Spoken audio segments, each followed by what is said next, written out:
Yeah, absolutely excited to have Jayson from Coyote Theory on the podcast today, man. How have things been going for you? First, great to be here. Thank you so much for having Yeah, me. absolutely. Things are going. I mean, we have a new album, so it's always nice when music is out there because it feels like you're chugging along. So all Yeah, good things.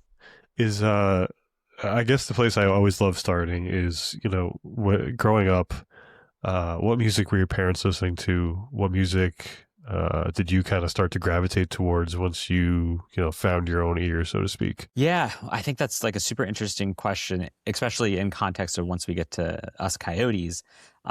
So I grew up on the Eagles, Zeppelin, real classic rock. Dad listened to a lot of Pink Floyd. It was mostly the Eagles and the Police, though.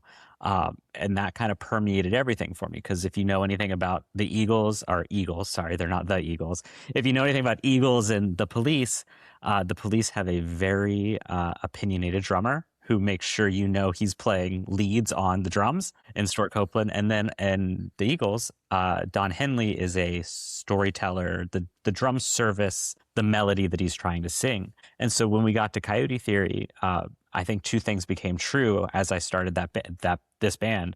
One, I wanted to always make sure that I was orchestrating the songs while being behind drums, even if I don't sing. And then two, I was definitely willing to have enough, a say so behind the drums to make sure I got to have fun, weird things put into songs. Yeah, I mean, is it as you kind of like moved on a little bit, were there any other drummers, in more, I don't want to call it modern bands, but like, as you kind of went down the road that really kind of inspired that as well? Yeah, I got really into drummers, like pattern focused drummers. So Tony Thaxton, Motion City Soundtrack is a big one for me.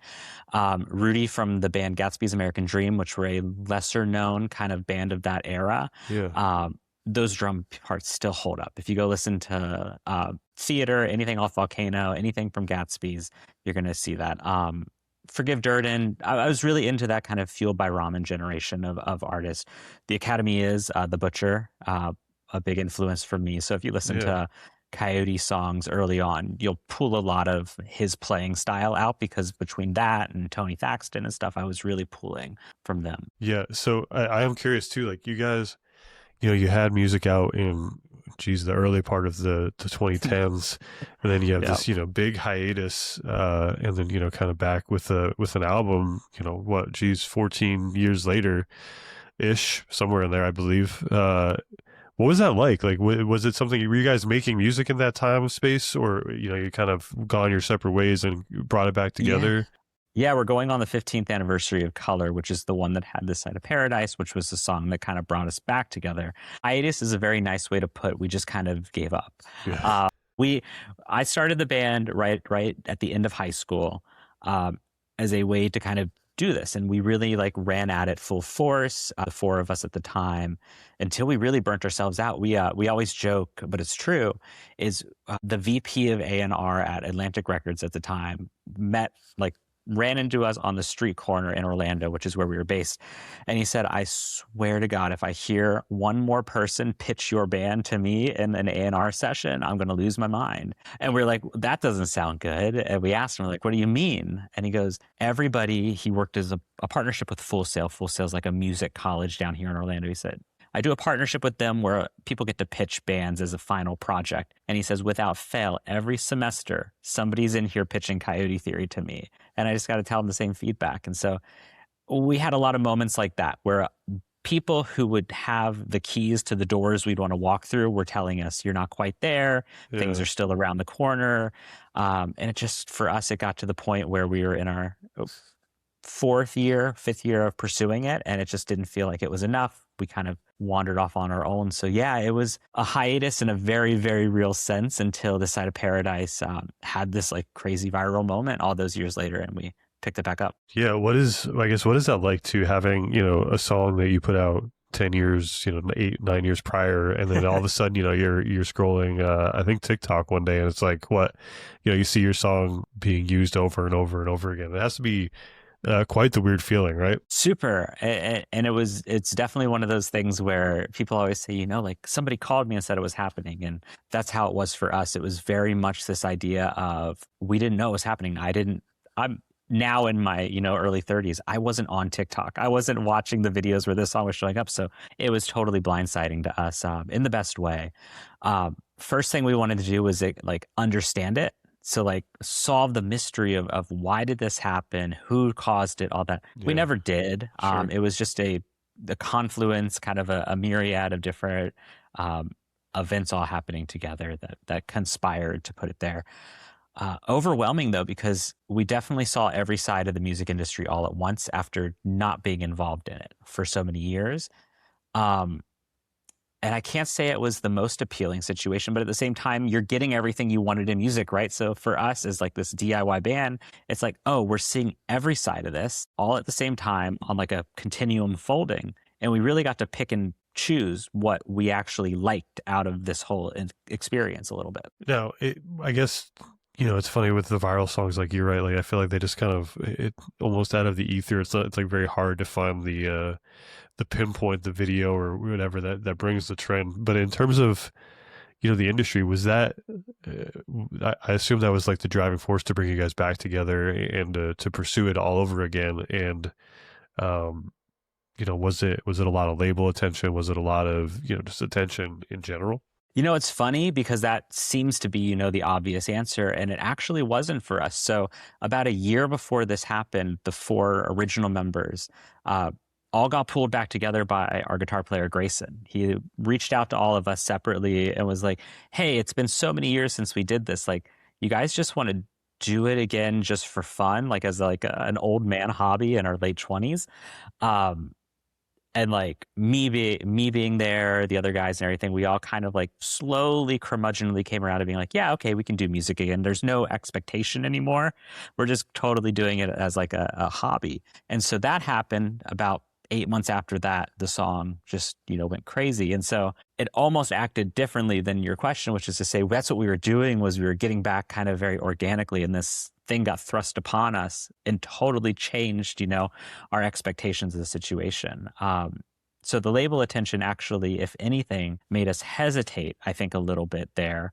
And it took us a good year and a half, maybe a little over a year and a half, to get our debut album Still out, because we suddenly had pressure. We were like coming from nothing and expecting to have fun, and then all of a sudden there was this like label pressure, there was this outside pressure, there was these expectations put on us, or we put on ourselves, that almost deterred us a little bit, or slowed us down. I wouldn't say deterred, but definitely made roadblocks. Yeah. Is it now, you talked about the new album, or the album you guys put out, geez, I think it was a little over a year ago now. Just over a year, yep. In terms of the songwriting from 2000, the early 2010s to the album you put out, was the songwriting or your approach to it different, or did you guys kind of still come away with this Coyote Theory sound that you were accustomed to? I mean, we hope that it comes out a little bit to people listening as that sound that they're coming for sure. Yeah. But for us, it's totally different. So when we started this again, as you said, it's 14 years ago or something now. We were all in high school. We were all living at home. Some of us were in the same high school, so we could hang out, on a Friday, play it all through the weekend. It's just not possible anymore. We've all moved on to different areas. Some people live in town. Some people live out of town. We have people in Nashville now, people in Montana. So we kind of had to change how we thought about writing music and make it more of a remote, distributed thing.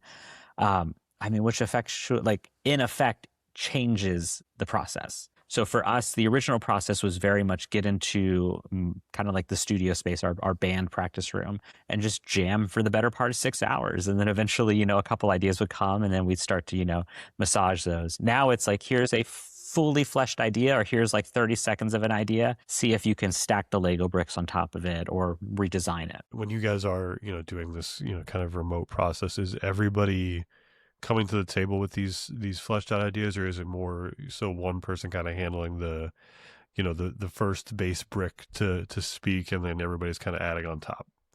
No, for us, it's a little bit of all of it. It's kind of first come, first serve. We all want to be a part of it. We all want to make sure our voices are in there, because we're a trio. So I think at the end of the day, one of the things that, like, going back to when we talked about The Police, it's like something like The Police only works in the context that there's 3 different pieces of friction happening to this song. And if all 3 of these different poles of, pressure aren't pushing on that song, it's not a Police song. It's a Sting song. It's a Andy Summer song. It's a Stuart Copeland. God knows what he's making.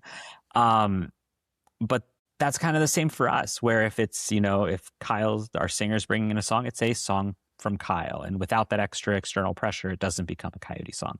Same with Grayson or myself. So we try to balance it. Obviously, sometimes somebody comes with a song that's, so good or so like close to what you can hear the vision that you don't want to touch it. And you want to be like, I want to preserve this. I want to respect it. I think we're all aligned that this is what this song is trying to say or sound. So you have those moments too. And I think it's about being flexible enough in these like distributed environments where you can say like, yeah, my ego or my, skill set, whatever it is, doesn't need to touch that. Like there's no reason to play that game. I like what you brought. I wouldn't add anything to it. Yeah. And did you guys still have that, you mentioned kind of being fairly close, I guess, in high school and some of you guys going to the same school. Do you still have that,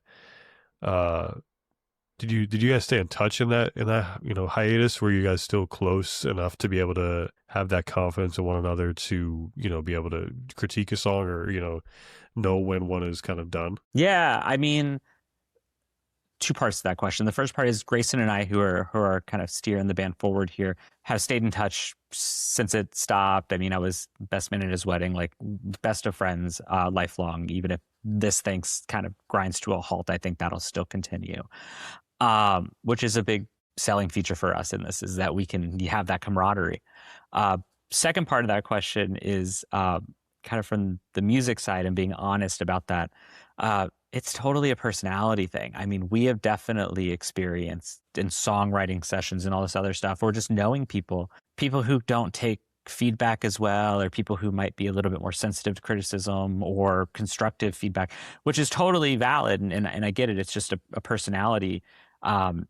Maybe it's just who we are because we've known each other for so long. There is a level of like, be direct and honest with me. If I'm not serving what's needed, I'm not showing up properly, and it goes a long way, and vice versa. Like we have that like level of honesty that I guess you develop over decades. Yeah, absolutely. And so, I'll be told you have this, you have the song go viral, you all of a sudden have this, what you kind of described as external pressure. When the album is finally, it's all said and done and it's released and it's out there, what was release day like for you guys? And how do you kind of feel about how it's been received? I think people like it. I think the interesting thing about this, and I'm sure you hear this with other acts too, it's probably a heavy topic. Something like release day is such a marketing event, right? Like it is totally like this thing beyond music. And there is always this like artist business struggle, and we're even guilty of it, to where it's like release day is great, but it's not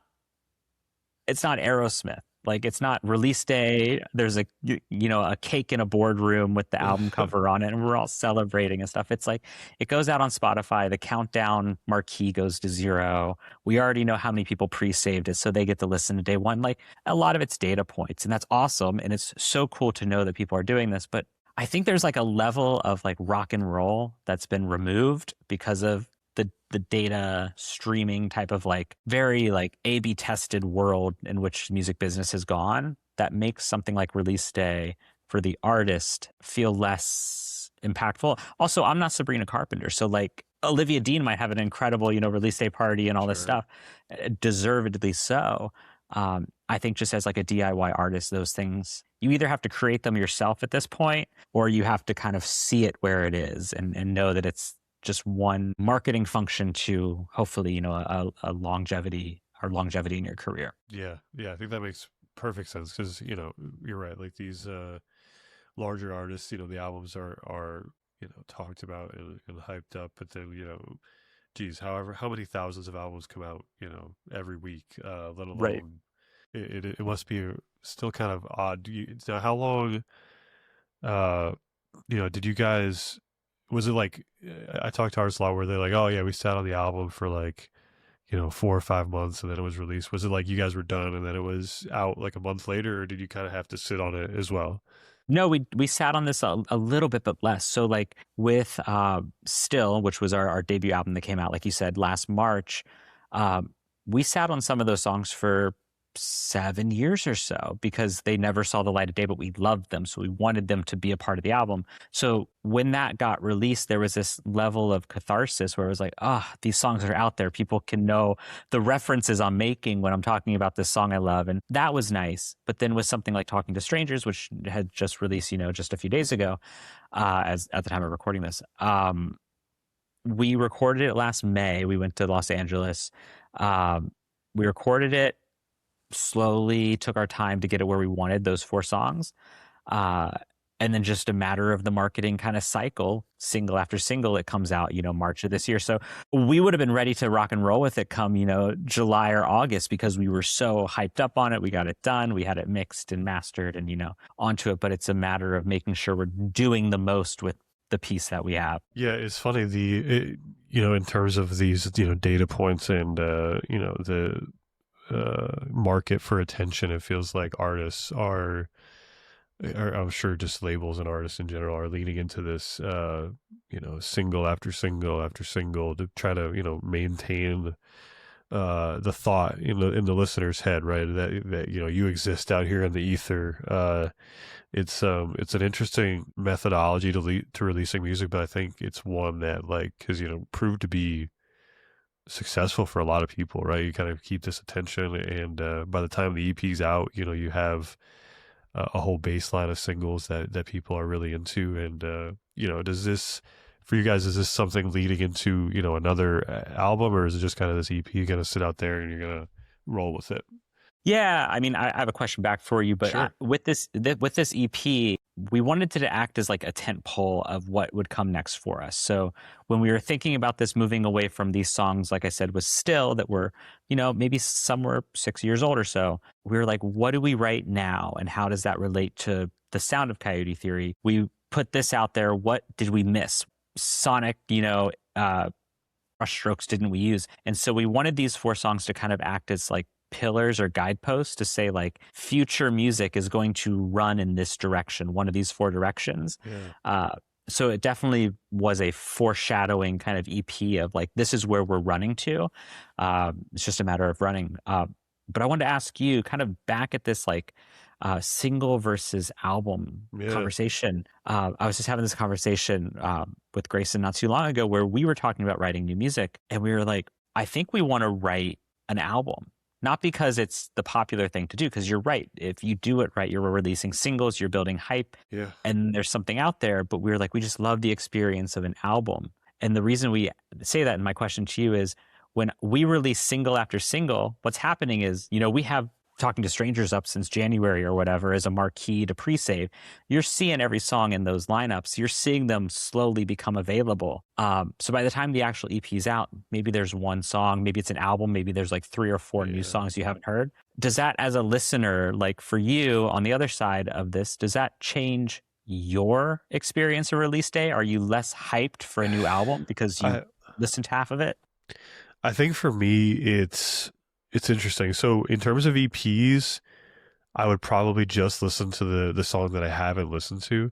But if it's a full album, I would probably try to go back through. And that's really specifically because this year, I've really tried to take the approach of going back to listening through full albums, right? Like everything has just become so single driven that it's very easy to just get lost in like picking songs here and there from artists. So I've really tried to be very cognizant of going back and trying to, understand the full picture that an artist is trying to do with an album. And I think that, not to say that it's lost by any means, but I think, just kind of in this single driven market, it's very easy to get lost in that just overwhelmed with the number of music, the amount of music that's out. So I try to go back. If it's a full album that they are releasing, I'll go back, listen to the full album, and try to really understand the picture they're trying to paint. EPs, not that there's not a story being told, but I'm just less inclined to do so just because of the amount of music I consume. I think it's probably the best way to put it. So yeah, no, totally makes sense. Yeah, I think that's probably really where I sit with it, and I feel like everybody's completely different. Like, there's a lot of people that I know in this space that have gone back to like more album listening, just feels better kind of, and I just think it's for me, that's what feels better, and I've really leaned into it. And yeah, I think, not that I think there's a right or wrong way, but that's just my personal, take on it, I suppose. Um, so when you guys, when you are writing, like an album like Still or even an EP, are you still trying to convey like an entire picture? Like you mentioned these being like four pillars of, music that you're trying to take Coyote Theory in, but is it encapsulated in like an overarching theme, or is it, just kind of these tent poles, so to speak? No, it's a great question. It's funny because I think we want the temples, right? We want this like we want this main idea, this main theme to capture. I think what has happened for us since Color, which is the EP that we originally released, is we run up against the idea of creating and releasing versus sitting too long on finding the theme. And so what I think has historically happened for us, and it's worked, so I'm not complaining by any means, but I think what has historically happened for us is we end up backing into a theme. We almost act like a painter who put their pieces up in a gallery and then went to look at it and decide what it means, right?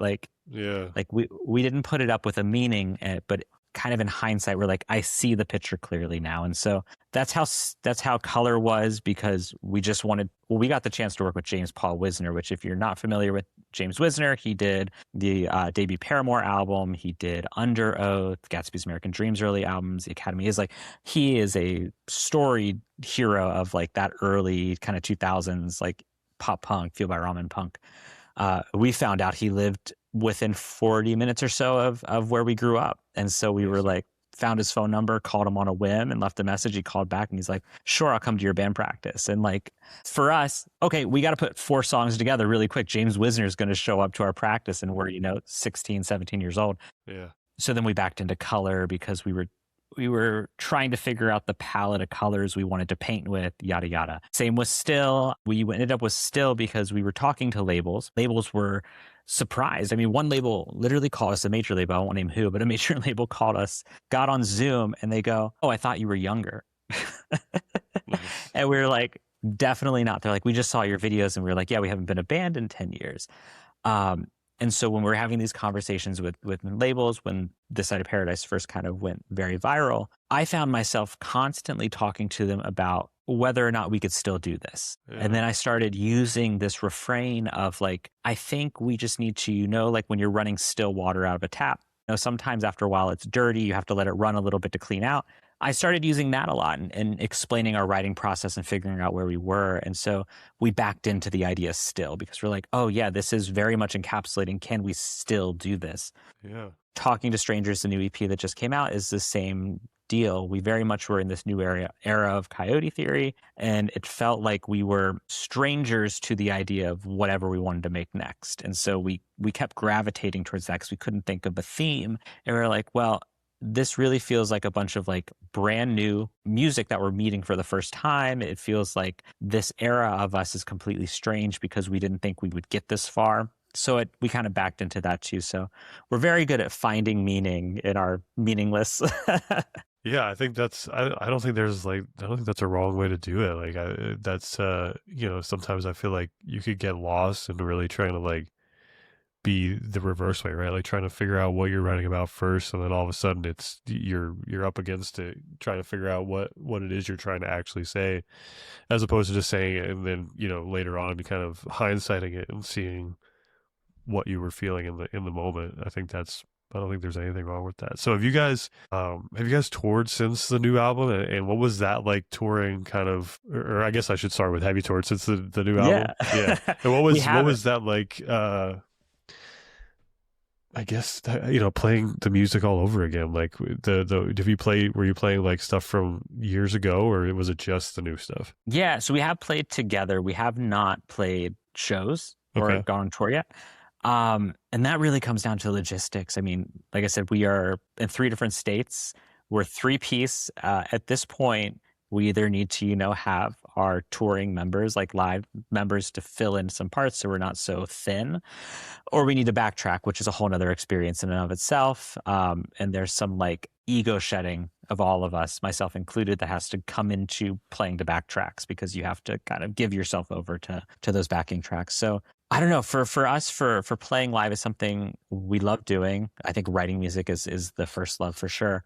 Uh, it's just so hard for kind of the DIY set of musicians right now to feasibly do it without coming back, with more expenses than even breaking even. Yeah. Um, but we've gotten together quite a few times to perform, to writing sessions where we'll perform the old songs together, to do practice rehearsals with session musicians and stuff, to prepare ourselves. And it is interesting and fun to do the old songs from so long ago because they're all in there. They're all muscle memory. Like, those are the easiest ones to play because when we used to tour back, 10 years ago, we only had like 6 songs. So we were doing a 20-minute set with like 8 minutes of talking to fill, 30 minutes. Right. So that muscle memory like sticks with you and it's just like glued. Interesting. Yeah, that's yeah, the DIY in terms of artists is brutal in terms when it comes to like the numbers and really trying to figure out if you can make it work. So yeah, I get that piece completely.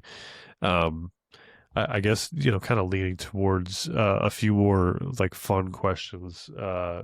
This one always kind of trips people up. If you were say you were teaching a music class, in 4 or 5 required albums to listen to, kind of based on your music taste. Yeah. I might do artist over albums because I think some of these get a little tricky. Okay. If I was teaching a like a drum clinic or something like that, I can only Yeah. stick to percussion, Sure. I think. I would make somebody go deep dive on some videos and discography of Max Roach. Max Roach, for anybody listening, is completely the reason why This Side of Paradise is the way it is. I was obsessed at that age. The first verse kind of part in This Side of Paradise is just me stealing a technique that Max Roach did on the hi-hat. And somehow they let me record it and nobody stopped me and it made it in there and wrote it. So like that's where I would start is like foundationally, like go watch somebody like Max Roach, doesn't matter the album, play, and you're going to be doing just fine. I would say moving forward from that, I'd go back to somebody like Tony Thaxton. Tony Thaxton from Motion City Soundtrack is, in my opinion, one of the best kind of like pattern drummers there is. And you can't listen to a Motion City Soundtrack song, Everything Is All Right, when you're around all these different ones without hearing this melodic orchestrated percussion piece on a pop rock song. Yeah. And it just adds something very unique and different that for me is great. I would also say, I'd say probably Synchronicity, The Police, something like that. That's just like just the peak of what a band can do. Like a flash in the pan band like The Police that just did so much. Well, the Beatles too, so much within a decade, and then have such a lasting impact. I would put that in there for sure as a drummer to listen to. That's 3. Got 2 more. I would say. This is a good question. I don't think about this enough. I would say, I'd have to give it to something like, honestly, like a Fall Out Boy. I mean, like Andy Hurley is a drummer of Fall Out Boy, just that band in general, just to be able to take every different piece of music in there and pull it out. It's a reminder to me as a drummer, as a songwriter, that you can do whatever you want as long as you like present the present with like a bow on top. They're playing metal riffs on guitar and singing, the things that Patrick Stump does. And it's just, it's a master class in like layering all these different genres together. Yeah. And then I would say somebody more recent. There's like a very, recent trend, especially with drums of certain style, just like being as technical as possible, as many ghost notes as possible. And I think that's really cool, but I do love kind of the pocket playing that's happening a little bit too. So like I instantly think of like, I think of stuff like that As Tall as Lions, like Dan Nigro, who's doing, what's her name? Olivia Rodrigo. This is how bad I am with pop music. Olivia Rodrigo, I mean, he was in As Tall as Lions, was the main songwriter there. And to listen to major pop music like Olivia Rodrigo and see where these kind of like artists from back then are coming from and incorporating, I would go with something like that. So listening to anything by him in the modern kind of like production era. Yeah, I love that. Even, somebody who's not, as well versed in percussion as you, that's I love it. It's perfect. So I also obviously I live my life in music curation, so I always love asking, a song or a project that you've really been into recently. Yeah, Slim Dan, I have to say. There's a artist named Slim Dan. Have you heard of him? Yeah, yeah, Okay, yeah. I just I love the like authenticity and like honesty about the songs. Just I mean, it's that one, I would say Hot Mulligan as well. Those are like two that I can't stop coming back to just because the lyrical content, the storytelling, the like authenticity is there, like yeah. full force. Amazing. And then I guess, yeah, and kind of just wrapping up, like what what can fans look forward to from Coyote Theory and what's coming up next for you guys? Yeah, I like I said, we made this EP as kind of like a tent pole to like where we can run forward with. So new music is on our mind, like very much like trying to get another album out there, keep those things rolling. And then we'll figure out the other stuff in between. But I think music is where we really like our minds are really set on. Yeah, amazing. Well, man, I appreciate you taking some time out of your day to talk to me, and yeah, I can't wait to hear what you guys have coming out next. Thanks. I appreciate it, Matt. Yeah.